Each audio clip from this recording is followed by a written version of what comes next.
Buenas noches, queridos amigos. Saludar a todos aquellos que nos permiten compartir esta señal, con lo cual llegamos aproximadamente a 290.000 personas, tanto en España, Italia, la triestatal de los Estados Unidos, Florida, Ecuador, Japón y Australia.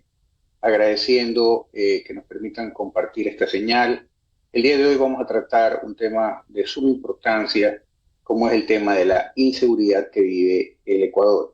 Desde la campaña política, todos los candidatos pusieron como punto principal de sus actividades llegar al poder el combate contra la inseguridad. Hoy el presidente Noboa manifiesta que su plan Fénix ha venido dando resultados. Para poder tratar este tema hemos invitado a un experto, como es el coronel Mario Pazmiño, a quien le damos la bienvenida. Buenas noches, coronel. Muy buenas noches, un cordial saludo a todos los televidentes y radioescuchas prestigiosos medios de comunicación. Gracias por la gentil invitación. Coronel, para entrar en materia y dado que usted generosamente nos ha regalado 25 minutos de su tiempo, porque tiene otro compromiso, la pregunta que viene es, ¿el plan Fénix es una realidad? ¿Son hechos aislados o son hechos desarticulados? Yo creo que el plan Fénix todavía no está en ejecución, no se ha puesto en marcha, creo que lo están articulando porque no hay cosas concretas. O sea, una cosa es decirlo y otra cosa es hacerlo. ¿A qué me refiero yo? El presidente de la República había ofrecido en su plan de campaña, pues, una militarización y el reforzamiento de la frontera norte y también de la frontera sur, a fin de evitar el desbordamiento de la cocaína que ingresa a territorio ecuatoriano, cerca de 800 toneladas métricas solo por la frontera norte y cerca de 90 toneladas por la frontera sur. Eso iban a reforzarse con nuevos esquemas de seguridad de las fuerzas de tarea, lo que no se ha hecho todavía. El presidente también manifestó que iban a proceder a realizar una militarización temporal de puertos. Esto es vital e importante porque se necesita hacer una reingeniería del sistema portuario en virtud de que está contaminado en su totalidad. Desde ahí sale la mayor cantidad de carga de cocaína hacia el exterior. Por eso es que el país es considerado la principal plataforma de exportación de cocaína de la cuenca del Pacífico. Entonces, el tercer elemento que tampoco se ha podido cumplir es el tema relacionado al cambio de esquema, de modelo con relación a la seguridad ciudadana.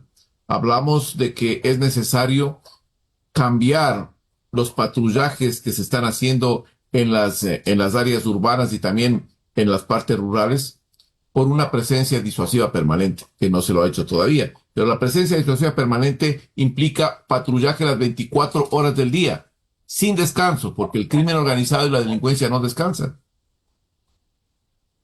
Por otro lado, se ha hablado también de una reingeniería del sistema carcelario. El presidente ha dicho que más o menos para julio, agosto estarían llegando las primeras barcazas.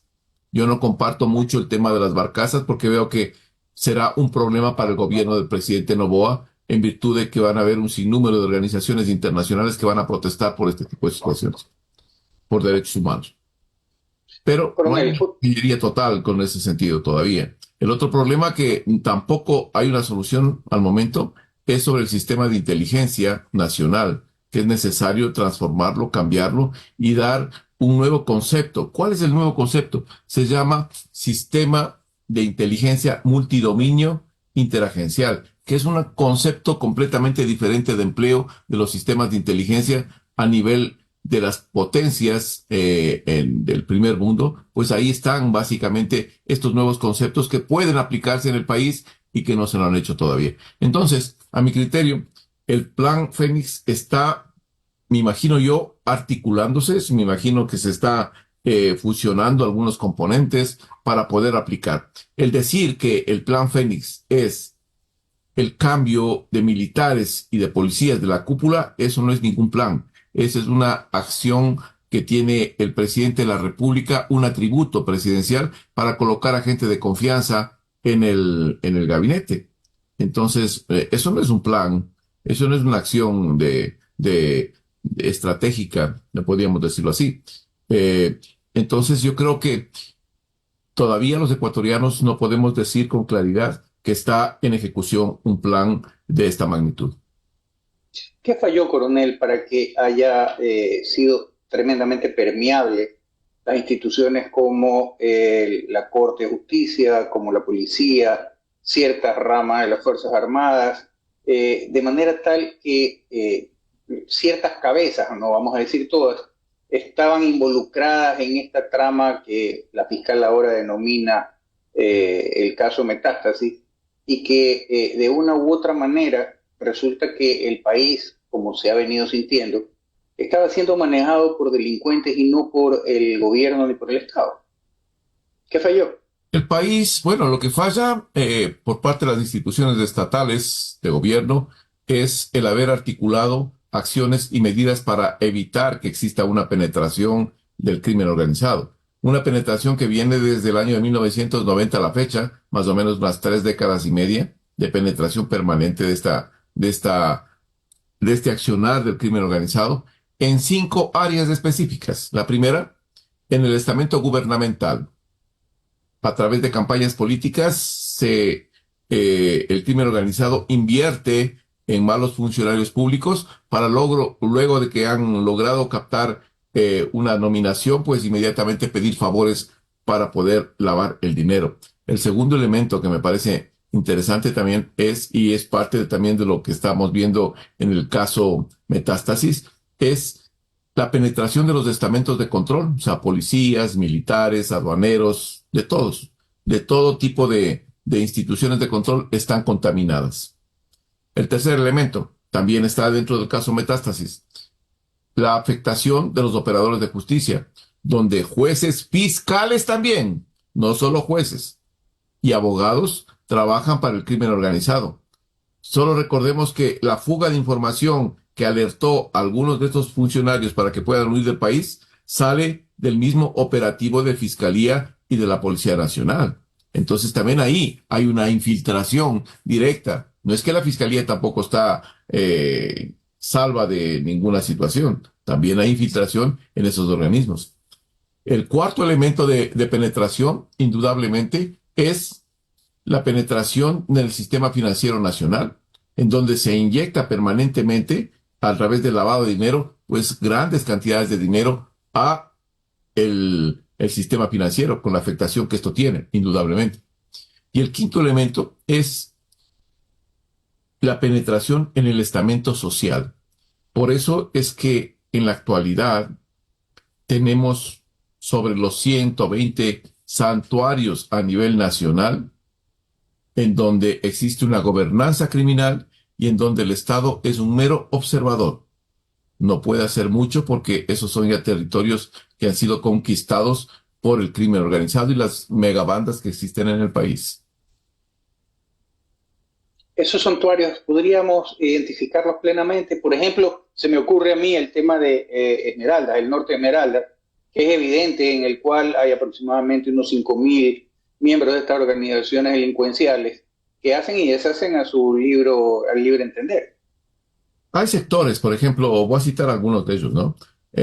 Por ejemplo, en Esmeraldas podemos citar el sector del barrio La Guacharaca, los barrios que están cerca del río Esmeraldas. Hay un lugar que se llama Panecillo, y algunos otros, pero ahí hay aproximadamente cerca de 17 santuarios, solo en la zona de Esmeraldas, sin considerar los santuarios que están en el sector del PAN, el sector de Flavio Alfaro, en el sector de San Lorenzo, por citar algunos casos. Fíjense en Guayaquil, solo para que tengan una referencia. En Guayaquil, en el sector norte existen 24 santuarios. Cooperativa Estrella de Belén, Carlos Magno, Colinas de Florida, Mapasingue y un poco aquí tengo, voy a demorarme, pero aquí está todos los que están considerados. ¿Y qué dice ahí? Pues en el centro de Guayaquil hay uno, Cerro Santana. En el sur, 8, ahí está Isla Trinitaria, Reinaldo Quiñones, Ciudadela Velario Estacio, por citar algunos. 4 en Marta Roldós, 3 en el Suburbio, 3 Vías de la Costa, 7 en Durán y 12 en Daulé. Esto nos dan más o menos aproximadamente cerca de 58, 60, solo en Guayaquil, santuarios, zonas que están tomadas por el crimen organizado transnacional. Si el Estado sabe de estos santuarios, coronel, ¿por qué no interviene? Yo recuerdo hace un par de años atrás salían en las imágenes internacionales la intervención del ejército brasilero en las favelas, donde realmente se combatía cuadra a cuadra, casa a casa, para poder capturar y a veces aniquilar a estos miembros de las organizaciones delincuenciales. ¿Por qué no pueden hacer lo mismo acá? ¿Qué impide? Varias cosas. La primera, no hay una autorización constitucional y legal. Recién están tratando este tema en la Asamblea Nacional para autorizar el empleo de las Fuerzas Armadas como parte del apoyo que necesita la Policía Nacional, que está desbordada permanentemente. O sea, no hay eso. Y hay una falta de esa cobertura legal para el empleo. Segundo, la falta de decisión política. No hay una decisión política de actuar directamente sobre un problema que está afectando a todos los ecuatorianos. Tercero, no hay los recursos. Tampoco hay los tiempos necesarios. No hay políticas públicas. No hay la articulación de todos los sistemas nacionales de inteligencia para poder trabajar en beneficio del Estado ecuatoriano. El Consejo de Seguridad Pública del Estado, el famoso COSEPE, se reúne cada que el presidente de la República cree que es conveniente reunirse. La situación que vive el país amerita que ese Consejo de Seguridad Pública del Estado esté en sesión permanente. Porque fíjense lo que está pasando a nivel nacional. El famoso caso Metástasis no es que viene solo así, viene con una cola y bien larga.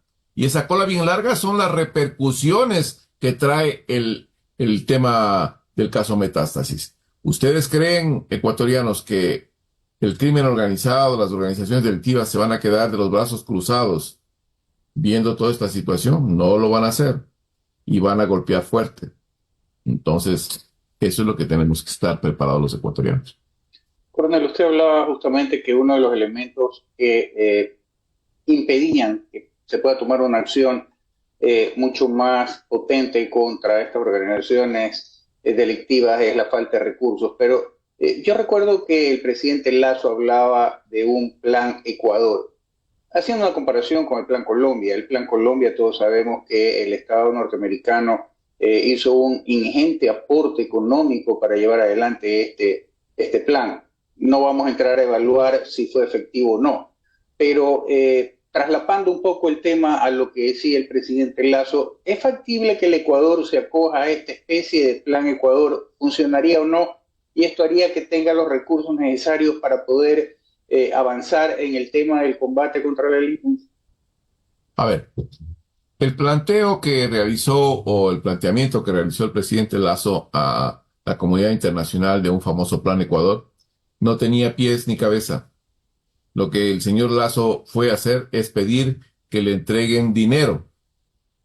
Y de allá le dijeron, señor, preséntenos primero los planes para poder ver en dónde vamos a invertir ese dinero. No habían planes. No había ningún tipo de planificación con relación al tema del famoso Plan Ecuador. Lo que querían es el dinero para poder ellos administrarlo e invertirlo. Pero no había una planificación. Yo recuerdo que alguien me preguntó en un medio de comunicación sobre esta situación y yo decía, el Plan Colombia gastó 13.000 millones de dólares, más o menos. La comunidad internacional aportó con cerca de 7.000 millones a 8.000 millones de dólares. El restante, esos 6.000 millones de dólares, los puso Colombia. ¿Y dónde fueron a parar todos estos 13.000 millones de dólares? El 75% de esos recursos fueron para inversión social, señores.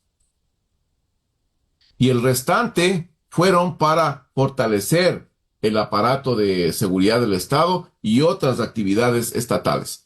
Pero el 75% era para fortalecer el tema de la parte social, porque confundimos el momento que pensamos que la mejor forma de combatir al crimen organizado es incrementar el pie de fuerza. Para combatir al crimen organizado hay que combatir la desnutrición, la falta de educación, la falta de salud, mejores condiciones para la población. Ahí se combate verdaderamente, porque le está quitándole esa fuente de reclutamiento que tiene el crimen organizado, que aprovecha dos condiciones que tiene nuestra sociedad: pobreza e inequidad.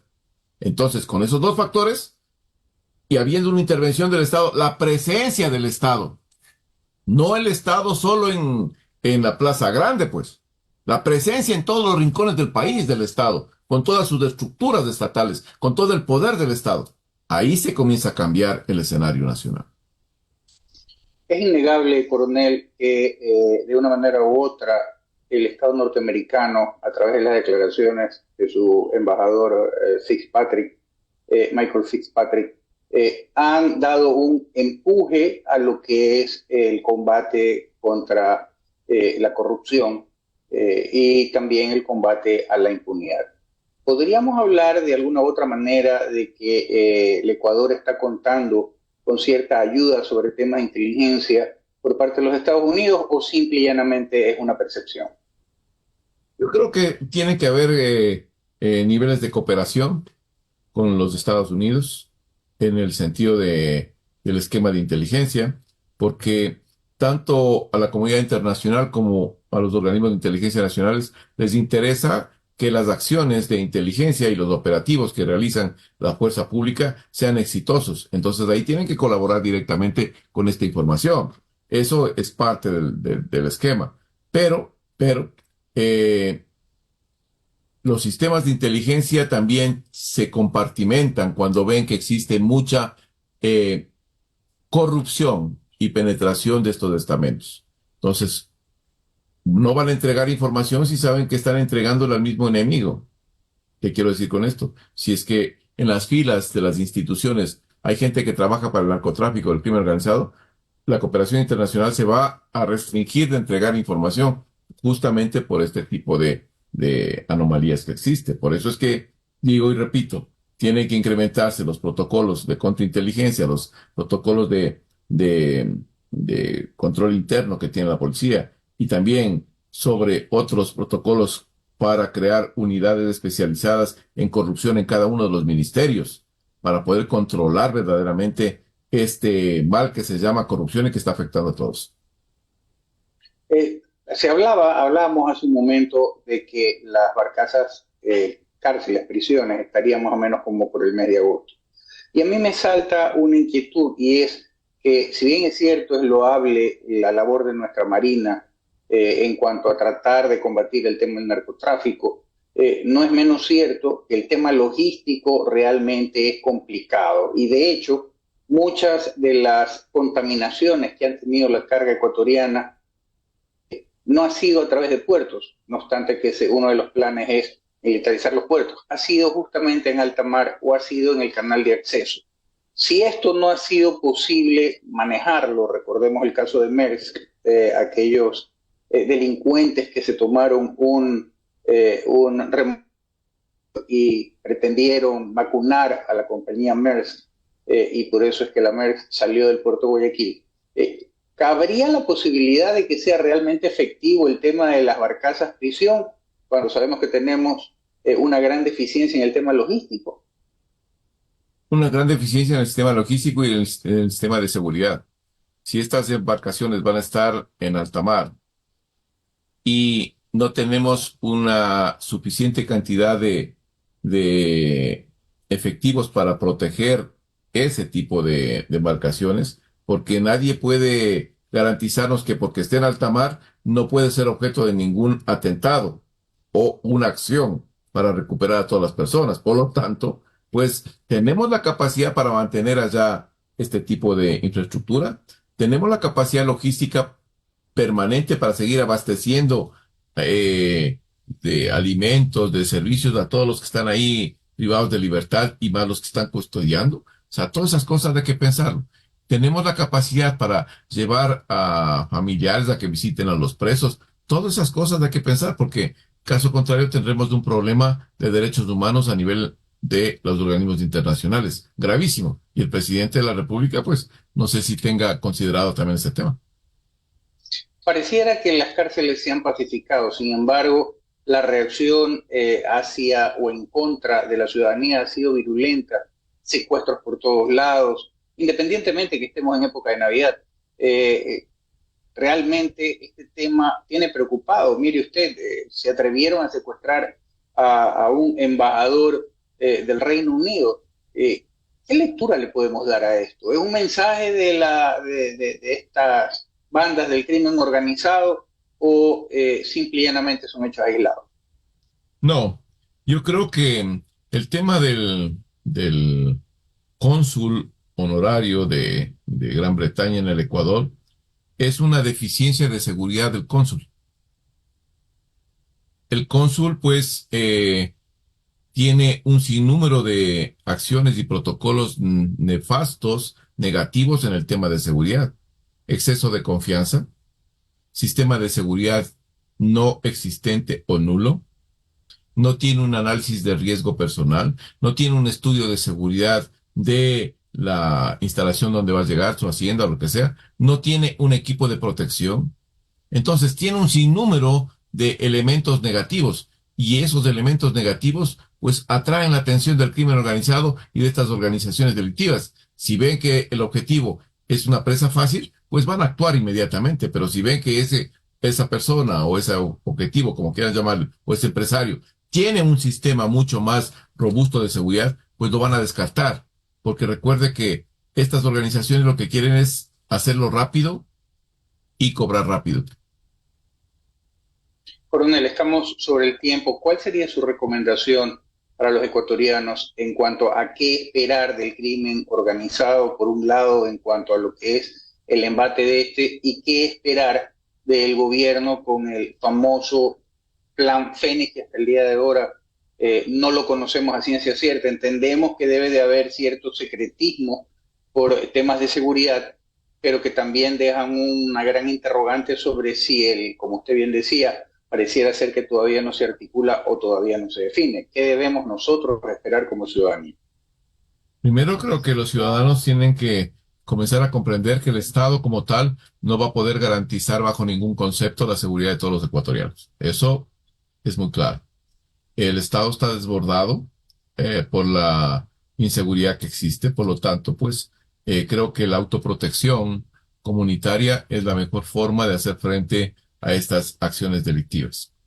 Hay que exigir al gobierno que abra los canales para, si no puede proteger a la población, pues le permita a la población protegerse. Me refiero yo al porte de armas. Creo que al momento, con la situación que vive nuestro país, muertes por todos lados, secuestros, extorsiones, es necesario que el presidente de la República pues revise esta prohibición que existe de porte de armas para que la gente también pueda defenderse, porque si no la gente es presa del crimen organizado, quienes están armados, y el resto pues solo tienen el pecho para poder recibir los impactos, nada más, señores. Entonces, esas cosas tienen que cambiar.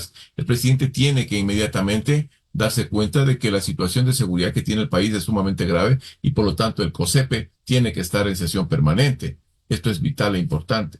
Tiene, por otro lado, que ver que es necesario y fundamental articular todos los sistemas de inteligencia para de esa manera crear lo que se llama un sistema de inteligencia multidominio interagencial que le sirva al Estado y que le permita al Estado adelantarse a los sucesos que vienen, o sea, levantar escenarios a futuro y generar una política de seguridad de aquí a 40 años, porque el país no va a salir en un periodo de un año y medio, ni de 2 o 3 o 4 periodos presidenciales. No va a salir. El país necesita políticas a largo plazo, de 30, 40 años, en el cual todos los partidos políticos y la sociedad se comprometan a cumplir esa política pública de largo alcance para poder revertir los defectos adversos de la inseguridad que tiene el país. Coronel, una vez más agradecerle, desearle desde ya una feliz Navidad y un próspero año a usted y Gracias. a De toda su igual manera. familia, y ya tendremos oportunidad el próximo año, que lo tenemos a puertas, para ir midiendo los efectos del denominado Plan Fénix, sus éxitos y fracasos.